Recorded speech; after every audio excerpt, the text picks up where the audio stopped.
अभी जो मोदी जी ने अनाउंस करा कि 1 साल के लिए गोल्ड मत खरीदना, ये सारी बातें, तो उससे मार्केट भी क्रैश हो गया, स्टॉक मार्केट ठीक ठाक लेवल पे क्रैश हुआ। लोगों को थोड़ा डर लगता है कि इंडिया जो है वो कहीं क्राइसिस में तो फेस नहीं कर रहा है, या फिर हमारे फॉरेन रिजर्व्स वीक तो नहीं हो रहे।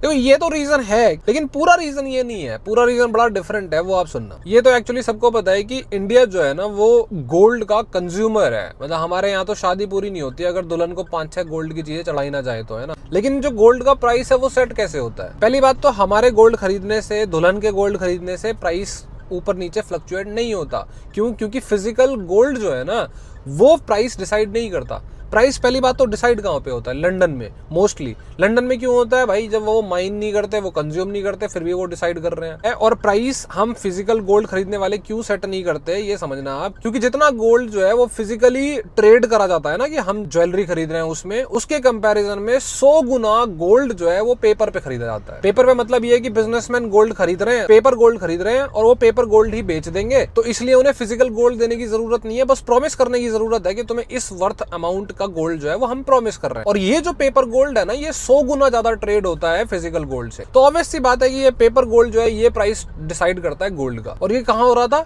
लंदन में। क्योंकि जो लोग पेपर गोल्ड को ट्रेड कर रहे हैं, मतलब जो होस्ट है जिसको बोलते हैं बुलियन मार्केट, वो लंदन में बैठे हुए हैं। अब ये चीज इंडिया को रियलाइज हो गई थी काफी पहले कि यार ये तो बहुत मोटा बिजनेस है। इंडिया ने इसीलिए अपने खुद के यहाँ पे बुलियन मार्केट खोला, जिसका नाम हुआ 2022 में इंडिया इंटरनेशनल बुलियन मार्केट। मतलब ये कि अब हम करवाएंगे ट्रेड। क्यों? क्योंकि हम तो कंज्यूमर हैं। बिजनेस पे हक किसका बनता है? या तो गोल्ड जो प्रोड्यूस कर रहा हो या फिर जो कंज्यूम कर रहा हो। लंदन तो बिल्कुल ही अलग हो गया। पर ये बुलियन मार्केट खोलने के लिए ना आपके पास फिजिकल गोल्ड होना चाहिए। मतलब आप पेपर पे जब किसी को गोल्ड दोगे, प्रॉमिस करोगे कि आपको इतना गोल्ड देने का प्रॉमिस करता हूं, तो फिजिकल गोल्ड कहीं होना भी तो चाहिए ना। इसीलिए इतना सारा जो गोल्ड है ना वो रिजर्व बैंक ऑफ इंडिया लगातार इंडिया लेके आ रही है, चाहे उसको थोड़ा बहुत खरीदना ही पड़े। पर प्रॉब्लम ये आ रही थी कि इस इंडियन इंटरनेशनल बुलियन एक्सचेंज के ऊपर अगर आपको ज्वेलर्स को लाना है, ट्रेडर्स को लाना है, तो वो हो नहीं पा रहा। उसका एक रीजन तो यह है कि जो लोग यहाँ इंडिया में ज्वेलर्स हैं बड़े बड़े, वो अपना गोल्ड कहीं बाहर से मंगाते हैं, तो उनके सिस्टम सेट होते हैं। सिस्टम में चाहे वो इलीगल तरीका भी हो सकता है। पर इस टाइम पे जब हमारे लिटरली फॉरेक्स रिजर्व्स जो हैं उन्हें बचाने की जरूरत है,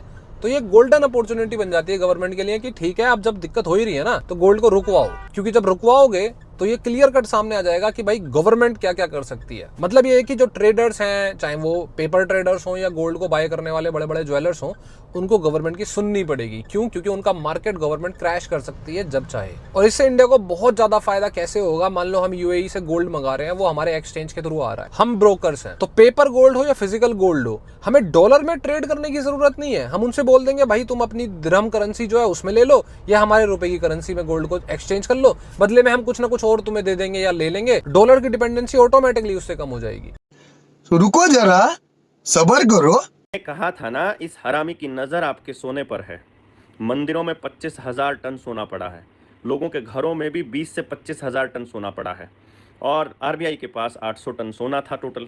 अब खेल ये है कि झारखंड और छत्तीसगढ़ में जो सोने की खदान मिली हैं वो अडानी को मिली हैं, और इसीलिए जंगलों से आदिवासियों का विस्थापन हो रहा है। इधर से लिथियम की खदान जे&के में मिल ही चुकी है। जम्मू कश्मीर को तोड़ने का 370 की नौटंकी का यही खेल था, ये मैंने आपको पहले ही बताया था। तो लिथियम की मदद से बैटरियां बनेंगी, इलेक्ट्रिकल व्हीकल बिकेंगे, तो अडानी जो है दिन रात 24 घंटे पैसे बनाने पर लगा रहेगा। और पैसे बनाने की इस मशीन के चक्कर में ये आपको कह रहा है पेट्रोल डीजल मत फूको। उधर से कह रहा है कि रैलियां मत करो। उसके किसी नेता की रैली हो जाए, उसका चेहरा चमक जाए तो इसको प्रॉब्लम हो जाएगी। रैली ना करने की नसीहत देकर खुद रोड शो पर निकल गया। कितना दोगला इंसान है ये, पूरे देश को बर्बाद करना चाहता है। लोगों को कह रहा है कि आप की देशभक्ति ललकार रही है और विदेश की यात्रा ना करें, और अपने आप कह रहा है कि इजराइल इसका बाप है।